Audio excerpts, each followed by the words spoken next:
Official Smogon Tournament. It's one of Smogon's biggest tournaments in terms of prestige, with the very first edition of the tournament being held way back in 2004. This is my attempt at winning the 21st edition of Smogon's most elite tournament. And I'm going to be a lot more in-depth, which is a side of me you don't see very often. I almost never talk about my actual tournament preparations and the inner details of what is actually happening. That includes team building, play-by-play, everything. You're going to have it all. The tournament's format is a best-of-3 knockout bracket in the Smogon OU format, so if you lose a single best-of-3 series, you're done. This is brutal. It means the margin of error is so incredibly low. You play one game bad, you get unlucky in another one, and good game well played, you can go home. I'm not a particularly big fan of the format, but it does create a lot of dramatic tension. No matter who you are always at the brink of elimination. And with that context, I head into round 1. But before that, a word from our sponsor. This video is sponsored by the new Red Magic 10 Air, a gaming smartphone that balances performance and efficiency with the new Red Magic 10 Pro. I've worked with Red Magic before and I'm very satisfied with the phones they make. I actually use my Red Magic 9 every day and I'm happy to upgrade now to the 10 Air. The value proposition is simple. It's a high-end smartphone built for gaming. You have all the elite features you'd expect from a high-performance smartphone, but it's all tailored for mobile gaming. You have a Snapdragon 8 Gen 3 processor, you have 120Hz refresh rate, you have a huge battery life, which is very useful for a long gaming session. The audio is great, they have custom liquid metal cooling, and I'm really impressed by the vibration motor they have too. It makes the immersion just a little bit better. The phone feels good, it looks good, it's slimmer than the 10 Pro, and it has features that makes gaming easier, like customizable shoulder triggers, a built-in gaming space to store your catalog, and stuff like forward and backward screen recording for your big moments. I play a lot of TFT and some of the graphics would burn out a normal phone, but the new Red Magic handles it perfectly. The number one takeaway is that this phone feels premium and is designed for gaming. And if that interests you, then check out my link in the description to order your Red Magic 10 Air today.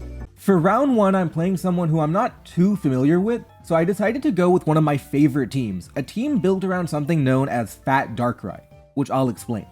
But one of the interesting things about the tournament and Smogon tournaments as a whole is that you are allowed to use different teams for each battle. This is noticeably different from VGC, where you have to build one team for the entire tournament. This dynamic makes tournaments very different from a ladder context. To climb the ladder, you need a team that is consistently good. In tournaments, obviously your team should still be good, but there's a lot more emphasis on surprise factor. Your team only needs to work once. It's like a spectrum. On one end, you have very standard, good, well-known teams. You can know every move the person has, but if it's played well, you can't stop it. On the other extreme, you have completely wacky teams that may only work one time, but that's all they need. Most good players lie on this spectrum in some way. They know how to balance consistency with surprise factor. That's why this Fat Darkrai team is one of my favorites. Darkrai is traditionally an offensive powerhouse with its high special attack and speed stat. But to be honest, its defenses aren't that bad for an offensive Pokemon.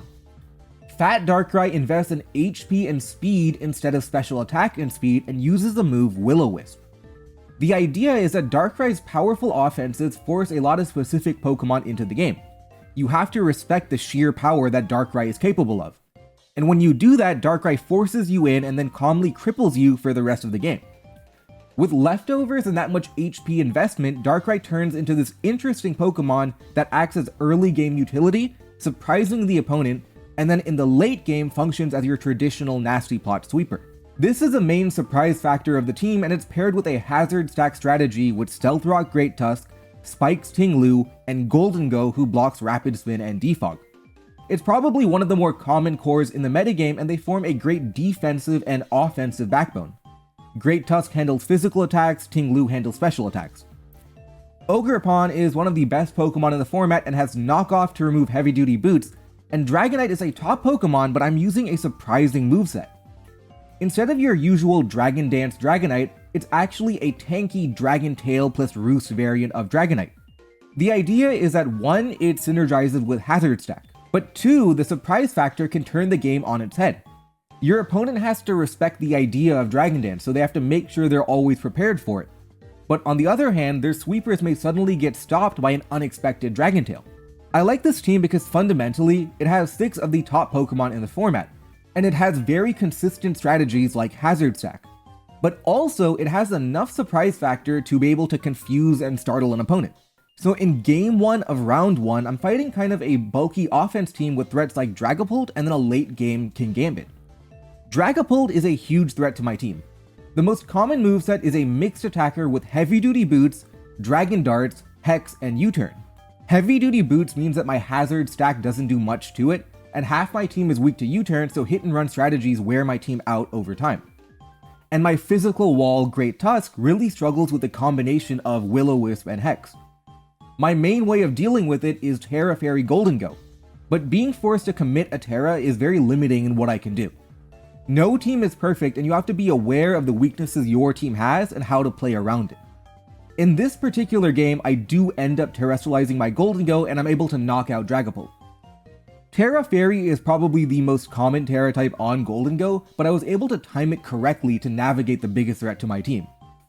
And once I did that, the game became a lot easier. Dragon Tail Dragonite plus hazards is really tough to beat. You can keep roosting to activate multiscale again and again and again. And Dragon Tail keeps messing up positioning, so you can't even get your threats into the game properly. It ends up being a pretty clean game 1. I felt really good about the team, and I brought it again for game 2. But this is something you have to be really wary about doing. When you repeat teams, sometimes your opponent might counter team you. Every team is weak to something, and if you're predictable in your team choices, your opponent can pick up on that. It doesn't mean that you don't use your trusted teams, but it also means you have to be careful. For game 2, my opponent brings an offensive team built around Light Screen Reflect Deoxys. And because there's a Rillaboom, it likely means there's some strategies with Grassy Seed too, where you try to use some sort of setup sweeper with a defense boost from Grassy Seed. With the support of Reflect and Light Screen, you try to snowball into something unstoppable. Fortunately, I'm pretty happy with this matchup because of Dragon Tail Dragonite and Whirlwind Ting-Lu. Setup spam offenses are relatively popular in Gen 9 partly because of terrestrialization. All it takes is one sweeper to break open a game, so the idea is you spam 3 to 4 who work together until one can break through. There are a few ways of dealing with setup spam offense. One is the ability Unaware.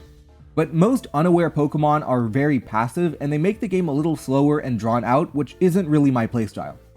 I wanted to be able to play a little more of an offensive game while still having the insurance versus that type of setup based strategy.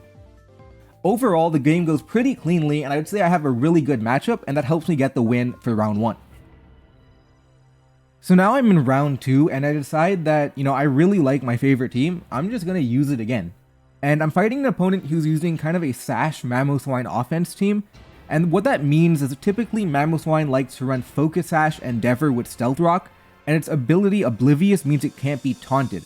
So it's a very reliable way to get up Stealth Rock in exchange for one Pokemon, and that gives you the impression it's going to be a very offensive team.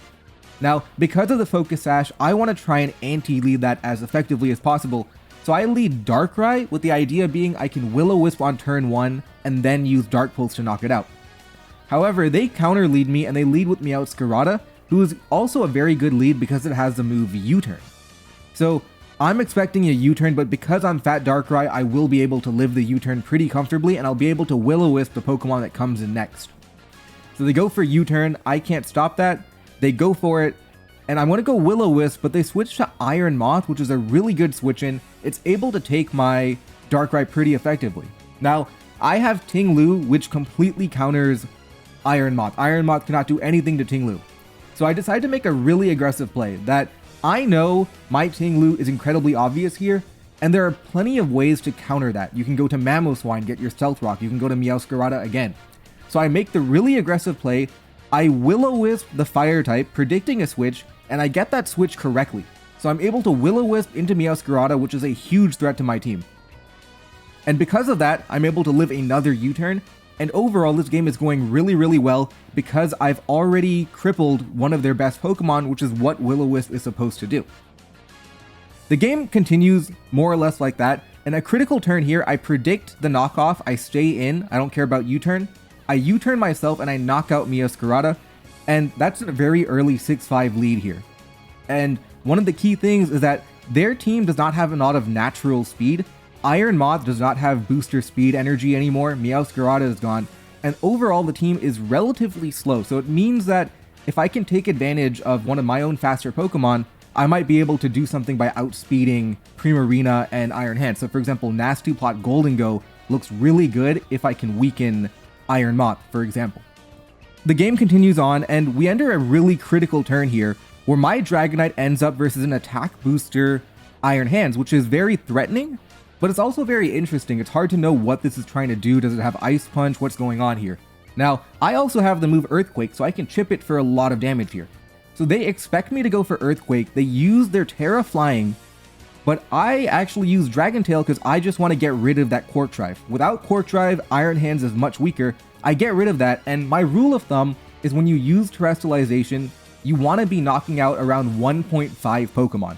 If you're not getting that much value, you're probably wasting the Terrestrialization. That's a rule of thumb, but it's what I use to judge whether or not it's a good Terrestrialization.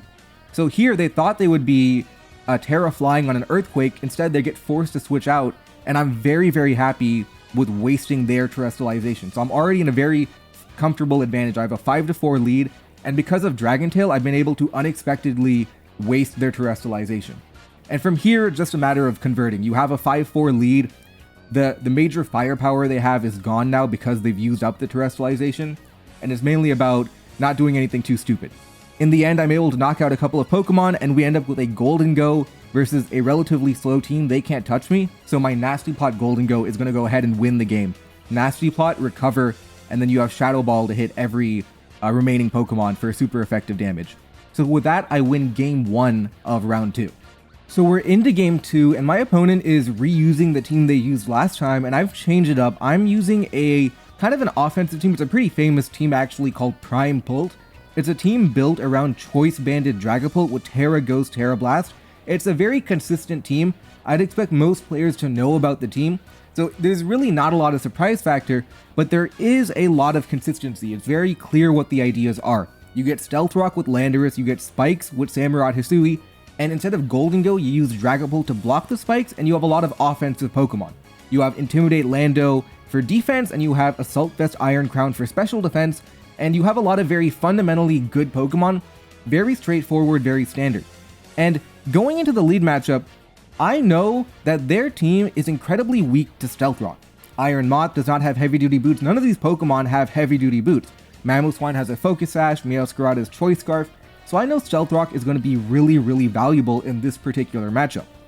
And to that end, I am willing to give up a lot of damage on Lando, which is an important Pokemon, purely for Stealth Rock. That is how valuable I view Stealth Rock in this particular matchup. I don't need to give up the Pokemon entirely, so I do switch out, but now is where the fun begins. I'm able to start pivoting around for more damage. I go to King Gambit on Iron Crown. I take the attack pretty well. I can Sucker Punch here, or I can predict a switch and go for Kowtow Cleave, which is what I do. And I decide to get a little bit aggressive too. They can knock me out with Earthquake, but I get a feeling they're going to go for Stealth Rock, so I predict that. I knock them out here, and it's looking good. They go to Iron Moth. But I know the team by this point, and I know that it doesn't have Dazzling Gleam, so I'm able to go to my offensive Dragapult to take it on pretty comfortably. Fiery Dance, lot of damage, no special attack boost. It doesn't matter, my Dragapult is going to knock out Iron Moth, and they've really lost a lot of... Well, first of all, they're down 6-4. They've lost a lot of key Pokemon. They go to Primarina, and I have something unexpected ready for them. They go for a free Calm Mind, and I'm going to a Dark type, which doesn't make sense, but I have Encore. I'm able to lock them in. I'm able to get up even more hazards now, and already 6-4, the game's a little bit out of control. It's become very comfortable to play, even if they get every predict right, every switch right. Every switch is punishing them with so much hazard damage at every corner. And I always can keep the Primarina under control because I have Encore Samurott. They go for Calm Mind again. I played a little bit safe to try and, maneuver in and out. But I can go to Volt Switch here. Samurott Hisui, and they go for Psychic Noise, which is a water type move because of Liquid Voice. It does affect me. I Encore them. And now we're going to get into the good stuff here. I'm going to feint here. There's nothing I can do in the short term. I'm going to feint to Primarina. Knock off. They're going to knock me out. But then I go to Dragapult and I reveal my Choice Banded Terra Ghost. I remove Primarina, and the only Pokemon that can outspeed me now is Choice Scarf Meowscarada. But it's very easy to punish Choice Scarf Meowscarada because it's locked into one move. So I give up the Landorus I had saved up, I give it an Intimidate, and now I go to Primarina, who can very freely Calm Mind versus a Pokemon locked into knockoff, and no Pokemon they have anymore can beat Primarina. I outspeed Iron Hands, Meowscarada will faint to hazard damage when it switches out, and Iron Crown is a special attacker who's not going to beat a Primarina who's at double special attack. So they go for Terra Steel, and it's an example of typically you want to be terrestrializing second. You want to terrestrialize after your opponent, but here the value of Terra Ghost was very clear. I was able to get rid of a very important Pokemon, and it leads to a very clean Primarina win. And with that, we win the first 2 rounds relatively comfortably. But entering round 3, I get matched up with a top player, the finalist of the 2023 official Smogon tournament. These tournaments are stacked with a lot of top players, so you can reasonably expect to be paired with someone good even early in the tournament. And with the way the bracket turned out, I'm fighting someone really good early in round 3. In game 1, I use a team that I haven't used before yet, but it's fundamentally similar to a lot of the styles I like to play. It is once again Spike Stack. It has Stealth Rock, Deoxys, Spikes, Ting-Lu, and then Gholdengo to block hazards.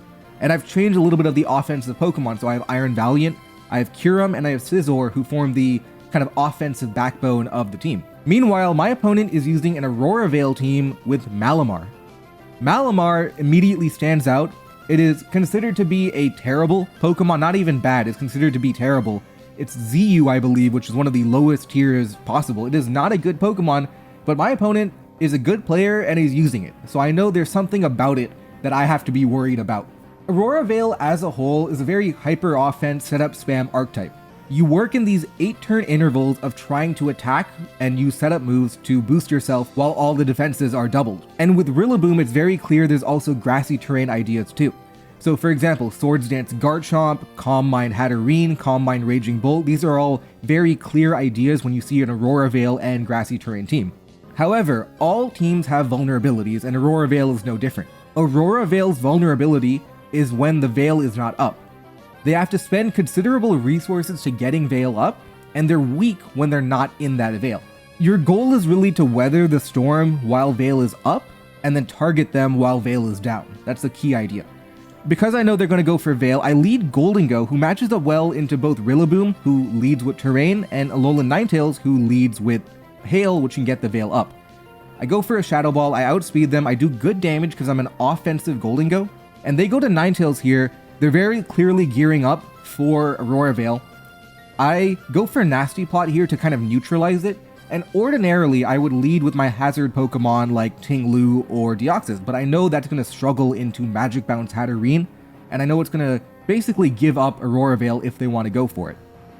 So I go for my Gholdengo, I neutralize what they're trying to do. They go to Garchomp, they go for Stealth Rock here, and I reveal Make It Rain to knock out Garchomp. And this is kind of the idea. We've neutralized Aurora Veil. They go to Raging Bolt here. I'm in a little bit of trouble here. I Shadow Ball for damage. Truthfully, not a lot of damage. I get a lucky Spadef drop. That's not what I'm playing for, though. Now it's time to bail out. I go to Ting-Lu. They make a really good predict. They Dragon Pulse, predicting me to switch out of my Steel type into Ting-Lu. They do huge damage, and this is kind of what makes Veil good. But I go to Kyurem here, and I have my Icicle Spear Kyurem, but again, guess what? They have Aurora Veil. So my attacks are not going to do a lot of damage, even though I have a lot of attack. I have Kyurem, not doing a lot of damage, but it does open me up to go to Iron Valiant, and my Iron Valiant is Encore. So I'm able to Encore Raging Bolt, and any team in Gen 9 needs to be prepared for the setup offense. So in the past, I had Whirlwind and Dragon Tail on my favorite team. On this team, I have Whirlwind Ting-Lu, and I have Encore Iron Valiant. However, there is going to be a big problem lurking, and that is Hatterene.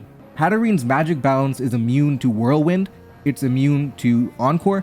So how do you beat Hatterene? How do you stop a Hatterene from getting out of control? It's a very common Pokemon on Aurora Veil because of these immunities. So Iron Valiant, Rillaboom, and I'm very careful here. I reveal Moonblast to knock out Raging Bolt, and in this case Rillaboom. And the reason I do that is I hide that I'm actually a mixed attacker, not a special attacker. So I'm able to knock off Ninetales and limit Aurora Veil to only 5 turns now. And they go to Hatterene. I'm not going to do a lot of damage. I do knockoff for literally 5, which gets healed. And I go to Golden Go. So I have Make It Rain. They go for Calm Mind. And it's really, really bad right now. Because how do you beat Calm Mind Hatterene in the Aurora Veil? Even if you have a super effective attack, you're literally doing no damage. And this is where I reveal my hidden technique here. I go to Deoxys Speed, which is, why are you doing that? Mystical Fire, I baited in a fire type attack. And I have the item Red Card, which forces the opponent to switch. Now, that is a very common idea on hazard Pokemon. A lot of hazard Pokemon love to use Red Card because it messes up a lot of lead interactions. Because Deoxys is a relatively obvious lead, so your opponent can counter lead that, and Red Card makes them switch, it changes up everything. It's really good on a lead Pokemon. But here, my Red Card wasn't going to be a good lead into Hatterene, but it could be good later in the game to stop setup. So it's another idea that is, I wouldn't call it rare, but I wouldn't call it common. It's an uncommon idea to use Red Card, and now the game is pretty comfortable because Aurora Veil is running out, the Hatterene has lost its Grassy Seed, and overall, I'm in a much better position than I was before. They try to go back to Hatterene. I Ice Beam them for a little bit of damage, but realistically, Hatterene's not doing much anymore, because it doesn't have Aurora Veil like it did in the past. They go for Calm Mind, but now, without Aurora Veil, Make It Rain is considerably stronger. So 97 on the Make It Rain. They go for Calm Mind again. They didn't expect it to do that much damage, but Make It Rain. Now I knock out Hatterene, and now it's looking really, really good. They go to Raging Bolt. Doesn't really matter. 29. Thunderbolt doesn't matter. I'm just going to knock out Raging Bolt, and things are looking really, really good. I've weathered the storm of Aurora Veil. They go to Malamar'd. I go to Iron Valiant. Just for the type advantage into Dark Psychic. Well, it actually doesn't run a Psychic type move very often, runs Fighting type moves typically. And they reveal Acupressure. Acupressure is a move that raises one of your stats randomly. And that is the idea with Aurora Veil here. You go Aurora Veil, then you go Acupressure. And they get the evasion boost. So out of all the stats they could boost, attack, defense, special attack, speed, special defense, they got evasion. And I have Encore, so I can Encore them into Acupressure, but that doesn't actually help me because they're going to be Acupressuring anyway. And if they get a speed boost, then they outspeed me and I can't Encore them anymore because they would be able to control the tempo. So Encore doesn't actually help me here. So they turn into the Bug type, and I still do a lot of damage because it's a Malamar'd, right? It's not very good. I still do a lot of damage even though they Terrestrialize out of the weakness to Fairy. They Acupressure, and they get the perfect boost again. So they got Evasion and Speed, which is your ideal combo of stats you can boost here. And they get another Evasion boost, and I hit them. I get a lot of damage on them, but they have double Evasion, they have Speed, and they reveal Rest. And now I have to play a game where I have to try and hit a Malamar'd who's boosted its Evasion. And to be honest, I don't know why the strat isn't banned. This is not me being salty, but I don't know why the strat isn't banned, because Smogon bans everything evasion related, and he keeps getting more evasion boosts here. I'm not entirely sure why it's not banned, but, this is it. So I finally get one more hit, 53, then they go Sword Power to knock me out. And I go to Deoxys Speed here, who has Taunt and Psycho Boost, but I do have to hit the attack. So they rest here. I can actually taunt them, but fundamentally, you have to hit through evasion. So I do 61 here with a really big Psycho Boost. I taunt, they misses the taunt, and it's 3 times evasion at this point. So I do get the taunt off this time. They can't use Acupressure, but they dodge Psycho Boost, and I'm going to lose this game. I get Malamar'd in round 3. So I have to head into game 2, and then hopefully game 3. And again, the margin of error is so small. You can barely afford to lose any games in this tournament. And here I am, losing to Malamar'd. We go into game 2, and I use, you guessed it, Spike Stack. Now, it's a different type of Spike Stack, so I have Spikes and Stealth Rock on my Deoxys. I have Golden Go to block Rapid Spin, and because I put all of the hazards on one Pokemon, it frees me up to use other different Pokemon too, like Zamazenta, Darkrai from before, Ogerpon 2, Roaring Moon. So I have 4 offensive Pokemon, a Hazard Setter, and a Golden Go who's actually Thunder Wave and Hex and very, very defensive. The idea is to spread Thunder Wave. So for example, if you Thunder Wave Moltres, Hex does a lot of damage to it, you actually beat it 1v1. That's kind of the idea here. The game proceeds in a relatively straightforward back and forth. I'm able to get stuff like Will-O-Wisp on Ogerpon with my Darkrai. I'm using Fat Darkrai again, not with leftovers, but I am using a Fat Darkrai here again. Now, the pivotal moment comes with my Zamazenta on turn 11. So up till now, it's a pretty even game, back and forth, 4 on 5. I would say the game is very much in the balance here. I go for Zamazenta with Stone Edge, predicting Moltres, but they go to Slowking Galar instead. And I get a critical hit on a high crit move, but still, crit is big. Now, it does 48% instead of 35. Why is that such a big deal? Well, it actually puts it in range of Crunch from Zamazenta knocking it out. And they go to Dragapult here, they go for Will-O-Wisp, but I dodge that, I Crunch again for 67. And they Willow me, they burn me here, but I've essentially removed 2 Pokemon that I probably shouldn't have removed. So instead of being a back and forth game, I immediately come out to a very early advantage. And from here, it's just about converting a 4v3, and I have moves like Stone Edge on Zamazenta, who does a lot of damage to Moltres. And because of the pressure I'm putting on this team, I'm able to actually force the Moltres here to Terra Fairy, which is, all things considered, you know, it's a good Terra overall. Fairy is a good typing here, but it's not ideally what you want to be doing with your Terra. So I'm able to come up to a really good advantage of 4v3, and from here I'm able to convert relatively easily. I have basically a very strong attacking core of Roaring Moon and Ogerpon Water, and there's no water resist. So I'm able to do a lot of damage with Ogerpon Water attacking. And then I also have Gholdengo to spread T-Wave around for Pokemon like Moltres, for Pokemon like Kingambit. I end up winning the game, definitely in big thanks to the combination of that critical hit and then Will-O-Wisp dodge. So I managed to equalize it back to 1-1, and you know, when the going gets tough, I'm going back to my favorite team. I'm going back to the Darkrai Spike stack that I used in rounds 1 and 2. As I mentioned earlier, I am really weak to Dragapult, and they have a Dragapult. So this is going to be a pretty interesting matchup. Can I beat the Dragapult? Except I have one surprise for them. I made my Darkrai Choice Scarf. Again, you have to be very aware about surprise factor. I knew that I'm playing a good player. If I go back to my favorite team, there's a very real chance he knows what I'm doing. He's seen the team before, he knows a lot of my ideas already, and I have to maintain that secrecy, that surprise factor. So I load up with Choice Scarf Darkrai on my team instead of the Fat Darkrai that I was using before. And I'm able to pick off Dragapult immediately. The more surprise factor you have, the more chances there are that it's going to come into play. So here I'm able to lure the Dragapult immediately on turn 1. So from here you have a 6-5 lead with no drawback, and all you have to do is convert, and I'd back myself to convert this type of situation anywhere.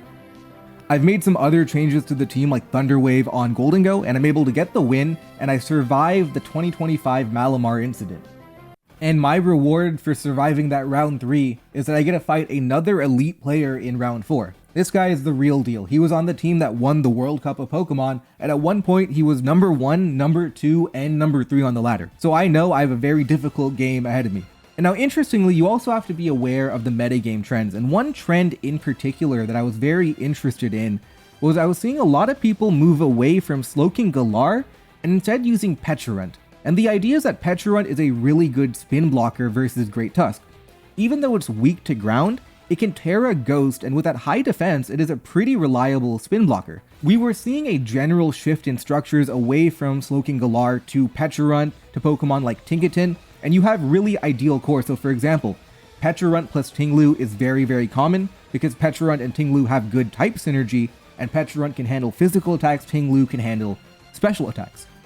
So I wanted a way to kind of punish that general trend of people moving to a Pecharunt instead of Slowking Galar. And that's where I arrived at the idea of Choice Specs Enamorous T. Enamorous T is completely blanked by Slowking Galar. Slowking Galar will completely dominate that Pokemon. But if it's less common and people are using Pecharunt as their way to deal with Fairy-type Pokemon, then all of a sudden Choice Specs Enamorous looks really, really good. It can overpower Pokemon like Pecharunt. And to combo that, I paired it with Scarf Kyurem. Now, Choice Scarf Kyurem is pretty unconventional. Kyurem itself has a lot of different movesets, and Choice Scarf is maybe, 6th or 7th down on the list of what to expect.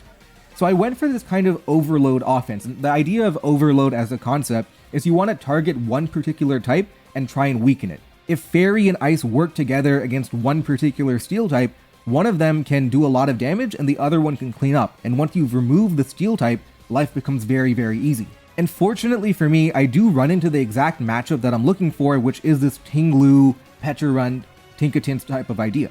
So I'm expecting a lead like Gliscor or Ting-Lu, and I can punish that with my Enamorus, which is exactly what I'm looking for. But here they lead Petra-Run, which I didn't expect. Now there are a couple of options for me, a couple options for them too. One, I can use Earth Power, which would be a 1-hit KO on Petra-Run. So obviously they're going to switch, right? Well, maybe. We don't know that they're going to switch because they might think, oh, this is Choice Scarf Enamorus, or they might be, oh, I don't know if it's Scarf or Specs, but I have to respect Specs, I'm going to switch out. It's interesting because on paper, Enamorus here is very likely to lose to Petra-Run, and you don't really want to be using Earth Power. It's a non-stab move. If you hit Petra-Run, great, but if you Earth Power into, you know, Ting-Lu or Air Balloon Tinkaton or Gliscor, you're doing no damage at all. So I decided to go for an aggressive play. I know that my opponent is going to be scared of Earth Power. I'm going to predict them to switch even though they have the type advantage. So they go to Ting-Lu, and I get that predict right. I get the Moonblast off to Ting-Lu, big damage on a very important Pokemon, and now they go to Tinkaton. Now Tinkaton is actually going to take this really, really well, 34. And I go for it again, I do 30 this time, and they go for Stealth Rock. I could have feinted to Gigaton Hammer, but I made the predict that they wouldn't go for it here. And here is where some of my matchup prep comes into play. I practiced versus a variety of different matchups, and I developed different game plans versus different type of archetypes. So one archetype that I planned versus was the Ting-Lu, Petra-Run, Tinkaton archetype, and ordinarily, I do not recommend terrestrializing early. You really want to keep your terrestrialization as much as possible, or you want to be knocking out around 1.5 Pokemon for it to be worth it. But in my testing in this matchup, I knew this is one of the rare situations where the rule of thumb is only a rule of thumb. It is actually worth it to terrestrialize early. So I Terra Fairy to guarantee the knockout on Tinkaton because I know typically in these game plans, getting rid of Tinkaton immediately is really good. Not being weak to Stealth Rock anymore is really good. And I force in Darkrai here, so I know Darkrai is probably going to use Sludge Bomb, so I can switch out of that too. So I go to my Glimmora, I'm able to immediately force the Terra Poison, and that is really high value for me, because I gave up my Terra intentionally very early, and my reward is that I'm also able to force them to give up their Terra extremely early too. So overall, very good. I have Red Card on Glimmora, we saw that earlier as well. They go to Gliscor here, Mortal Spin, I get rid of the Stealth Rock, so now the Tinkaton Stealth Rock is gone too, and I have a 6 versus 5, I'm very happy. I get hazards up here. I go to Lando, and I'm very happy right now with basically my Specs Enamorus worked as perfectly as I could have planned. So I go to Enamorus here, and there's no Slowking Galar. The entire archetype is very, very weak to Fairy. They have a Gliscor here at 100% HP, but it's going to get destroyed by Terra Fairy Specs Moonblast. I go to Darkrai again, and we go into a bit of a back and forth here. I do have to switch out of Darkrai, but I can keep forcing them back in again and again. And my Enamorus is just such a monster because you can't really, do anything about it. So I go back to Enamorus here. They Earthquake, 64, but I'm going to pick up one more knockout. Here I get Ting-Lu, and it's 6 versus 3. At this point, it's looking good. They have to go for a Darkrai Nasty Plot to try and create something going on, but I Moonblast for a lot of damage. And the icing on the cake here is that I have Kyurem with Choice Scarf to surprisingly outspeed Darkrai, and from here it's a pretty clear win, massive advantage. I get a freeze on Petra-Run to confirm it, which I didn't really need, I had enough advantage already. But that was a very clean game one, and I'm very happy with how my preparations worked out. I locked into the core of Kyurem and Enamorus pretty early on, but I believe I took the team itself from a replay I saw of a tournament team that used the same core that I was planning. And then for game 2, I decided to go with a Sticky Web team, which is very trendy, and it's very deadly. The idea is you put Sticky Web up, and even though there are a lot of Pokemon that like to run heavy duty boots, you limit enough Pokemon who don't use heavy duty boots that you end up with a lot of very powerful matchups where you have strong attacking Pokemon who don't have to worry about getting outsped. Very trendy idea at the time, and even now it's still a good strategy. So I lead my Arachnid. My idea is to get Sticky Web up and then start attacking from there. and I realized that Sinistra is actually going to be a bit of a problem. It has a very high defense stat, it's calm minding, and strength sap is ridiculous because it lowers your attack and heals itself. So I immediately know I'm in a lot of trouble. I go to Roaring Moon on Sinistra here, and they predict it, use Matcha Gacha, and I get burnt here. They made a really good play getting the exact predict right, and I got completely punished for trying to go Roaring Moon on Sinistra here. So I'm actually going to lose the 1v1 because of strength sap. So I'm already off to a really bad start until I get a critical hit, which completely ignores everything. That is a huge crit. I was in a lot of trouble versus Sinistra. So I had ideas to get out. So my Iron Valiant was a physically attacking Iron Valiant with knockoff and close combat. I had Golden Go with Shadow Ball. I had ideas of doing more, but because I critical hit, I don't even have to worry about that at all. I'm already off to a really big lead here. And from there, my Arachnid starts doing a lot of damage, gets good damage on Keldeo, which is huge, and I catch him on a predict here, flip turning. I'm able to liquidation the Gliscor too, and from there, it's just ridiculous amounts of damage with a speed advantage too. So I go to my Manaphy here, I knock out Gliscor, and unexpectedly, I have the move Psychic to lure and knock out Keldeo. The crit did not matter there. They go to Ting Lu now, and from here, it's a 6-3 advantage. But there are problems. One is the Dragonite. A Dragon Dance Dragonite is not affected by Sticky Web. It can get out of control, and I'd be in a little bit of trouble if they go to Dragonite. So even though I have a big lead, I have to be very worried about how I handle Dragonite in the back there. They have a Mold Breaker Tinkaton who uses Thunder Wave on Golden Go. I knock out Tinkaton here, and they go to Dragonite, and I have to be very careful about what it can do. So I use Make It Rain, I break the Multiscale, I have Air Balloon for Earthquake, but Dragonite can run Fire Punch too. I go to Iron Valiant, they use Stone Edge, so that's a little bit interesting. It's for Moltres, and typically you don't see Stone Edge on Dragonite. So maybe Stone Edge Fire Punch? You need a way to hit Steel-type Pokemon, so Stone Edge Earthquake? Stone Edge Fire Punch? Not really sure. But I go to Iron Valiant, they use Terra Flying Blast, and I'm in a little bit of trouble here, but I have one out. I have Golden Go with the surprise Terra Electric Thunderbolt. So they go for Terra Blast, predicting me to Terra out of my typing, but I knock them out instead with Terra Electric, and from here it's a 3-on-1. Game 1 was off a really good team. In Game 2, I think I played well, and I got one lucky crit that made the game very, very easy. So from there we win, and we're heading into round 5. And I'm using a team I actually took from a YouTube video, so shout out to Praveen, check out his channel. The reason I liked it is that it fit kind of my playstyle of this type of offensive team, but it had something interesting in Okidogi. Now Okidogi is relatively uncommon, but it has a lot of interesting ideas. It has knockoff, it can poison different Pokemon, so you can knock off a Great Tusk and then poison it, which is incredibly valuable. You have knockoff, Drain Punch, Gunk Shot for Iron Valiant. Overall, a very interesting Pokemon to put on a team, and I'm using a very classical overload offense style where you basically use a lot of Pokemon, try and overload one side of the defense. And interestingly, my Roaring Moon is a moveset that was trending at the time and is now banned, which is called Fat Roaring Moon. And the idea is you go Terra Fairy, Dragon Dance Knockoff, and Roost with Terra Blast Fairy. This is very different from your typical Booster Energy Terra Flying Acrobatics, which is what Roaring Moon is known for.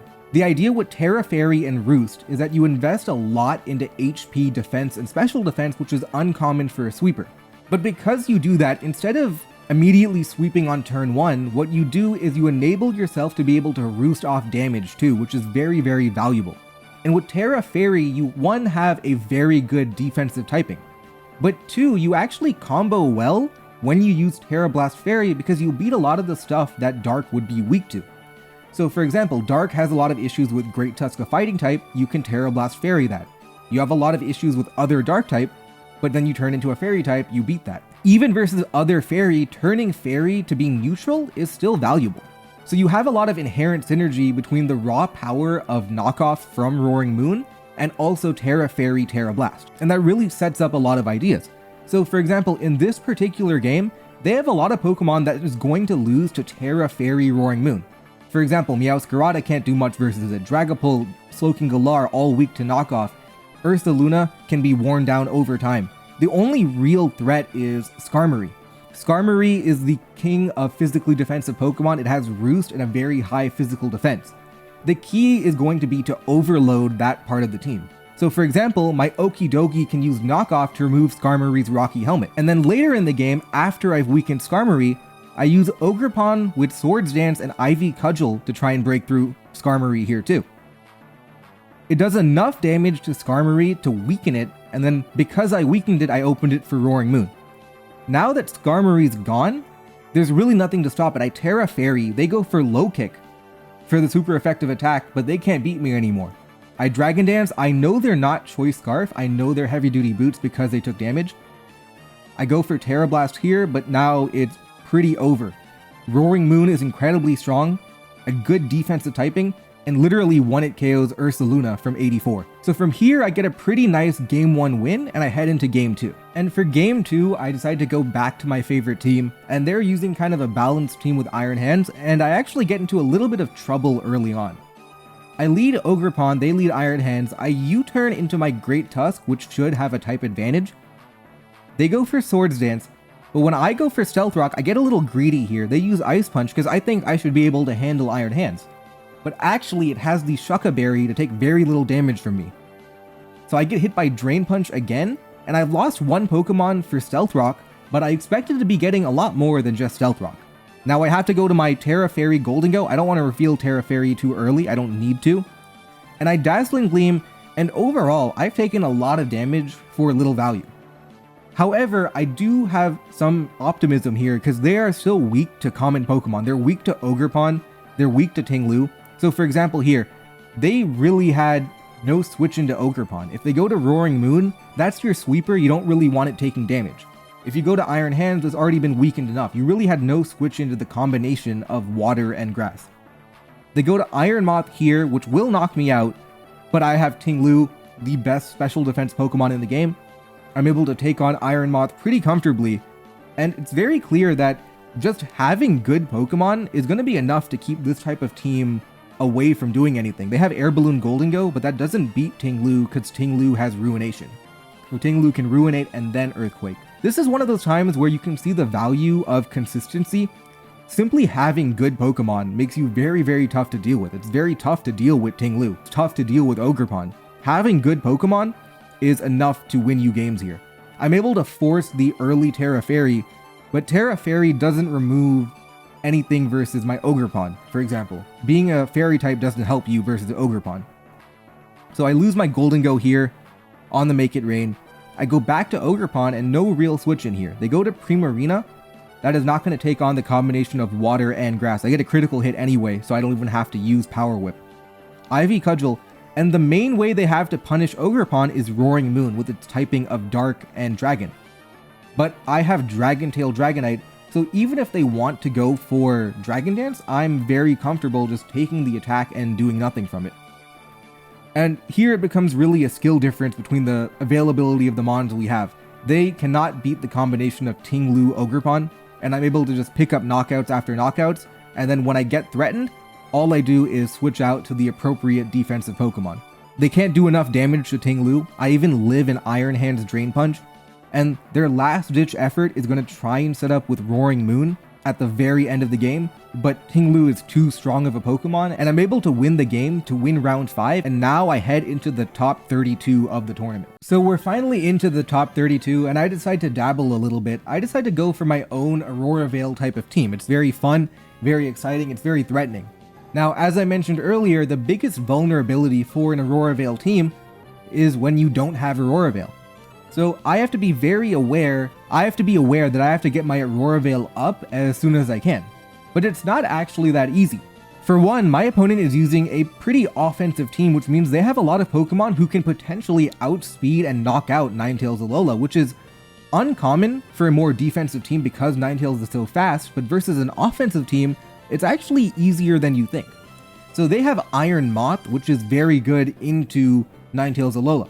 So I actually know they're going to try and anti-lead me, so I anti-lead them, anti-leading me. So I lead Ceruledge, which has a really good matchup into Iron Moth.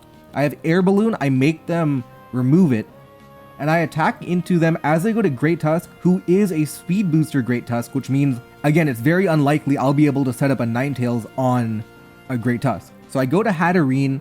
I'm going to try and remove Great Tusk here. Not ideal, but not terrible either.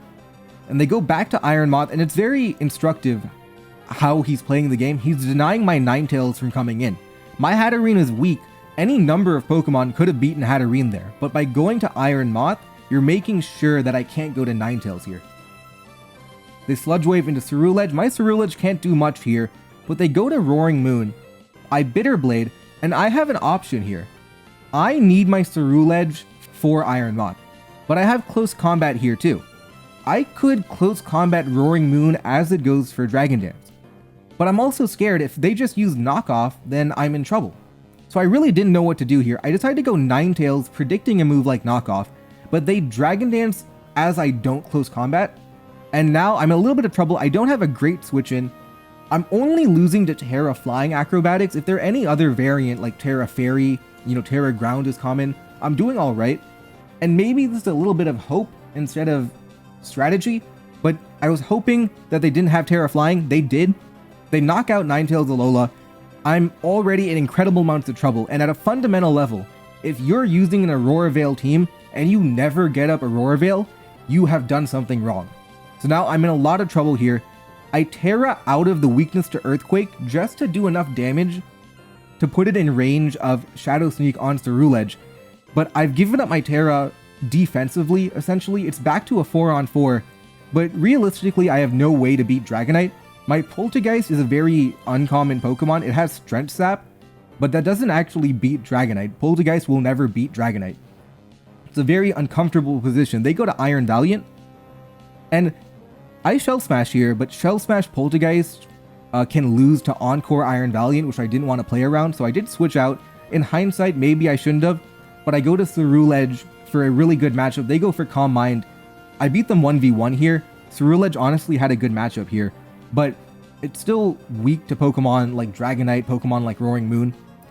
They go to Raging Bolt here. I'm in a little bit of trouble. I Shadow Sneak. I have to get out. I go to my Roaring Moon, who is offensive with Earthquake. So I'm in a good spot here overall, but I'm losing to Dragonite. There's no way around losing to Dragonite here. So I go to Poltergeist, and even though I have Strength Sap, I don't actually beat Dragonite. And really, I think in hindsight, my team did two things wrong. One is that it was very difficult to get Aurora Veil into the game. And two, I didn't have a mode for the worst case scenario when I can't get Aurora Veil up. I was too dependent on that one aspect of the game, and when it didn't work out, I struggled. So I end up losing game 1. So I do end up losing game 1 to Dragonite, and now I have to head into game 2 with a new strategy. And now we're into game 2, and I'm using an offensive team that I really like. It's a Dragon Spam team with Roaring Moon and Dragapult. And again, it has all your favorite Pokemon. It has your Tinglu, your Glamora for hazards, your Ogerpon, Iron Valiant, a lot of good stuff, and a lot of top tier Pokemon with surprising movesets. Meanwhile, my opponent is using a Sun team, which is very typically considered to be high risk, high reward. You enable a lot of different Pokemon like Chlorophyll Venusaur or Photosynthesis on Walking Wake, Roaring Moon, and Great Tusk. So it's a very interesting idea, and it's a fight between two different offensive teams. They lead Ninetales, I lead Tinglu, they lead it for their weather. I use Ruination because I predict Hatterene coming in, because Hatterene has to come in to block my hazards. I Ruinate again. They go to Walking Wake, and Walking Wake is a very interesting Pokemon in Sun. It's essentially a delete button. It has Choice Specs Draco Meteor or Hydro Steam, and it is going to 1-hit KO a Pokemon if it predicts right. So if it gets the right predict, it will 1-hit KO you. So what do?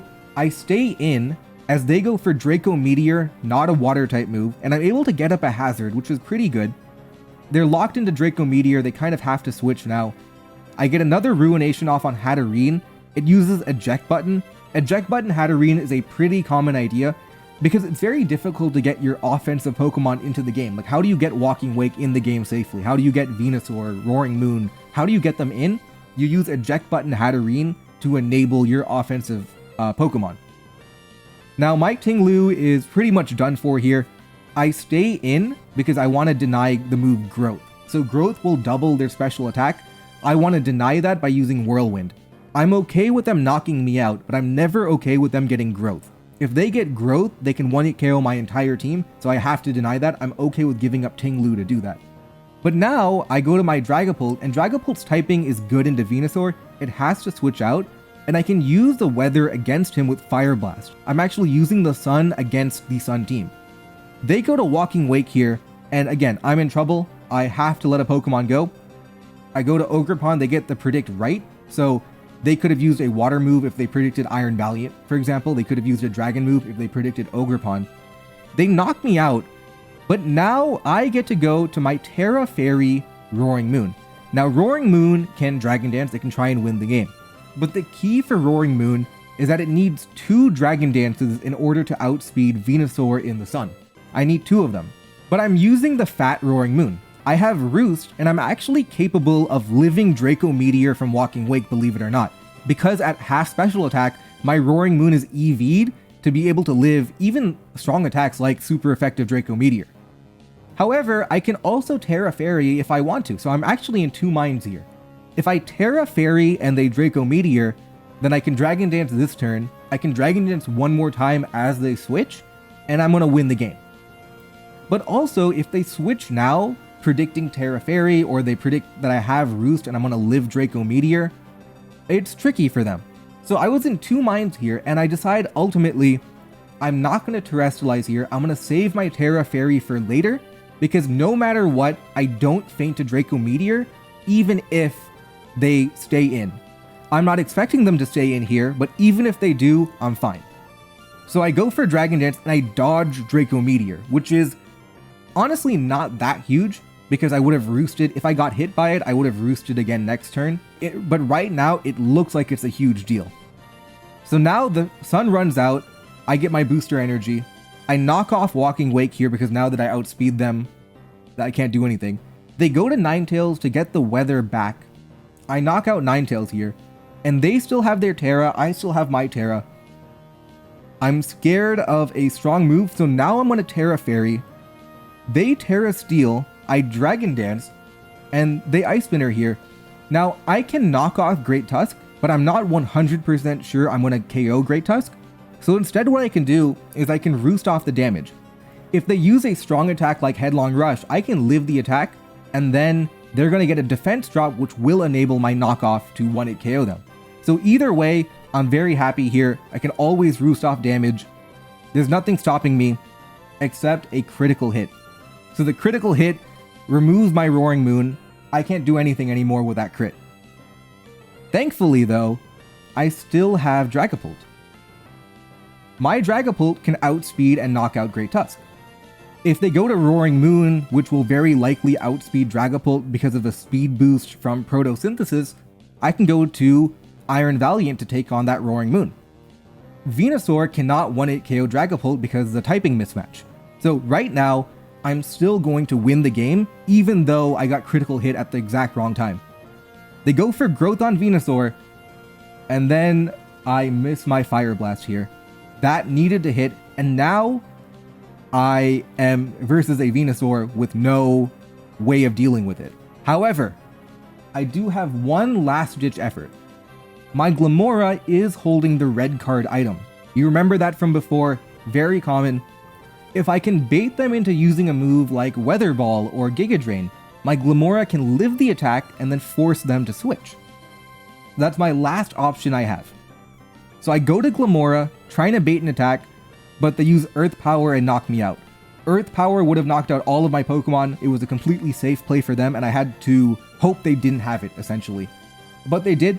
I lose in the top 32 to the Venusaur Sun team, and that's where my tournament ends. Overall, I had a lot of fun with the tournament. It was fun preparing on a serious level for these different rounds, and obviously things didn't go the way I wanted to, but I only have myself to blame for Game 1, for example, and these things happen overall. Big picture, I got lucky in some rounds, I got unlucky in other rounds. That's life. So thank you guys for watching. Let me know in the comment section if you want to see more of my tournament coverage, which I don't usually do about myself, but I think it could be interesting if I document some of my tournament stuff in the future. Let me know down below. Thank you.